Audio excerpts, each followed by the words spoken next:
Hello সবাইকে, কেমন আছে সবাই? আশা করছি সবাই অনেক ভালো আছে। তবে যে শীত পড়ছে খুব একটা ভালো থাকার কথা নয়। যাই হোক, অনেক দিন পর তোমাদের সাথে আর একটু ব্লগ শেয়ার করছি। এটা ছিল 16ই জানুয়ারির দিন। ওদিন ছিল আমাদের অ্যানিভার্সারি। দেখতে দেখতে কীভাবে 7টা বছর কেটে গেল তার সাথে বুঝতেই পারলাম না। তো আজকে দিনটা নিজেদের মতো করে কাটাবো বলে বেরিয়ে পড়লাম সকাল সকাল কৃষ্ণনগরের উদ্দেশ্যে। মেনলি আজকে দুজনকে গিফট করব আর বাইরে খাবো। তো যেমন কথা তেমন কাজ, চলে এসেছি শপিং মলে। তো ফার্স্টে আমি তাকে গিফট করব। সে আমাকে কী দেবে আমি জানি না, যদিও এই বছরে তার কাছ থেকে আমি কিছুই দাবি করিনি বা আমি বলেছি আমাকে কিছু দেওয়া লাগবে না। তারপরেও সে বলছে না, কিছু তো একটা নিতেই হবে। তো সেটা পরে দেখা যাক কী নিই। আগে তো আমি গিফট করি, নিজের টাকায় নিজে উপার্জন করে বরকে কিছু দেওয়া বা অন্য যে কাউকেই কিছু দেওয়ার আনন্দটাই অন্যরকম। তো এখানে আমি একটু নিজেকে দেখে নিচ্ছিলাম, না বেশ সুন্দরই লাগছে। তো অনেক খুঁজে খুঁজে এই কোটটা বা ব্লেজার যেটাই বলো, এটা আমার খুব ভালো লেগেছে। আসলে সামনে একটা বিয়েবাড়ি যাওয়ার আছে, তো ভাবলাম এই টাইপের একটা জিনিস দিলে ওর খুব মানে সুবিধা হবে, এটা ক্যারি করতে পারবে। তো ওইটাই পছন্দ করে নিলাম। আর এই যে এখানে চলে এসেছি রেস্টুরেন্টে।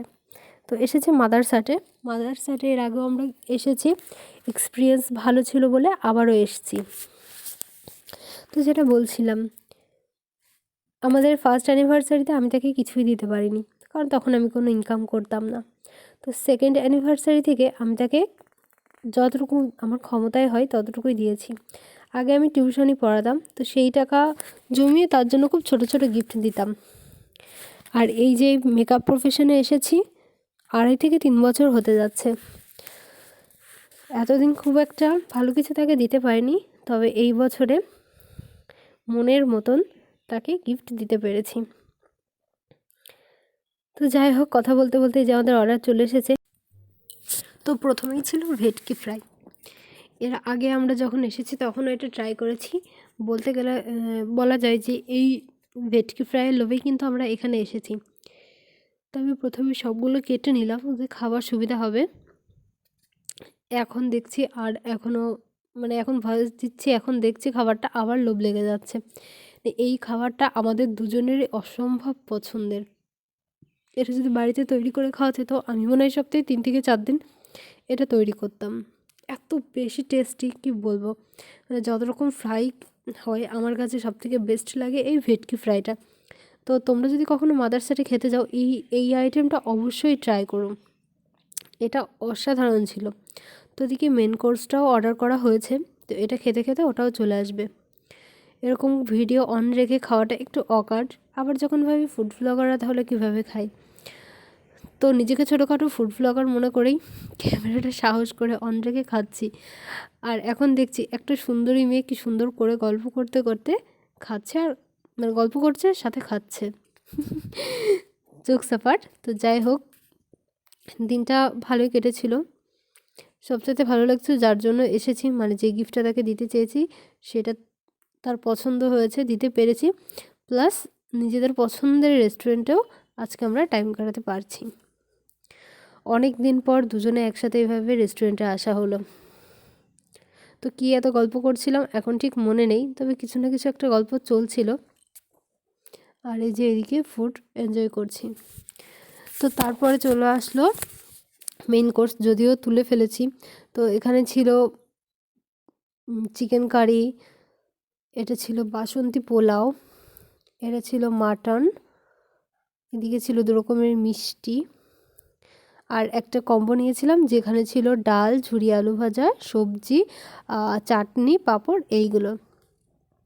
তো 2 রকম আইটেম অর্ডার করে দুজনে শেয়ার করে নিচ্ছি, না হলে এতটা ফুড আমরা খেতে পারি না, বা মানে এতটা পরিমাণে বেশি দেয় যে একা খাওয়া সম্ভব না।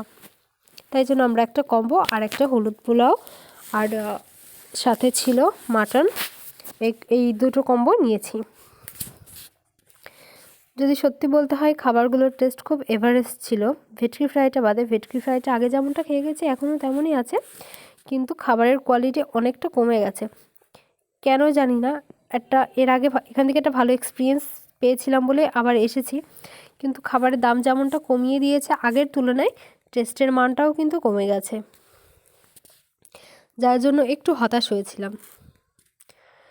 তো যাই হোক, নেক্সট কৃষ্ণনগর গেলে অন্য কিছু ট্রাই করব, অন্য কোথাও যাব। নিজেকে তো ছোটোখাটো ফুড ব্লগারই মনে করছিলাম, যার জন্য এতটা সাহস থেকে ক্যামেরাটা অন করছি। তো তোমরা যদি আশকারা দাও ফুড ব্লগিং করতেই পারি, কি বলো? তো তোমাদের কেমন লাগলো ভিডিওটা অবশ্যই বলবে। তো এখন আমরা এখান থেকে খাবারটা কমপ্লিট করে বেরিয়ে যাব। এবার দেখি নিজের জন্য কি নেওয়া যায়। যদিও আমার কিছুই দাবি নেই, তারপরেও কিছু না কিছু সে আমাকে দেবে, তো সেইটা তোমাদের অন্য ভিডিওতে দেখাবো। আর এইটা ছিল মাদারসাটের বাইরের লোকটা, যেটা অসম্ভব সুন্দর, আমার খুব ভালো লাগে। চারদিকে সুন্দর সুন্দর ফুলের গাছ, দেখলেই মন ভরে যায়। তো আমাদের সারাদিনটা খুব ভালো কেটেছে, দুজনের সাথে খুব সুন্দর সময় কাটিয়েছি। দেখা হবে নতুন কোনো ভিডিওতে।